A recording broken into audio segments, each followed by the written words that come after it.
पाकिस्तान की पहली खातून train driver बनने का एजाज़ है निदा सौले के नाम रहा। लाहौर की निदा सौले मर्दों के शाना बशाना ट्रेन ड्राइविंग के मैदान में आ गई हैं। निदा का कहना है कि तालीम के बाद ख्वाब को हकीकत में बदला। मजीद क्या तफसीलात है, निदा क्या कहती है, अफजाल अब्बासी से जानते हैं।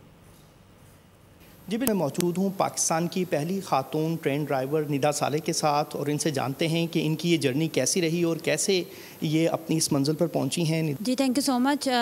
मेरी फैमिली बहुत ज़्यादा सपोर्टिव थी क्योंकि मैंने orange line as a transportation engineer में आई थी और यहाँ पर आकर मैंने ये फील किया था कि जहाँ train dispatcher, controller, train drivers male worker हैं वहाँ फ़ीमेल क्यों नहीं हो सकती। तो ये जो है वो विजन मैंने अपनी चाइनीज़ मैनेजमेंट के साथ शेयर किया, उन्होंने बहुत ज़्यादा सराहा। तो जब मैं ऑरेंज लाइन में आई थी तो मेरे अंदर कहीं ना कहीं ये विजन था कि कुछ ना कुछ मैं ऐसा करूँगी जो सोसाइटी में पॉजिटिवली कंट्रीब्यूट करेगा।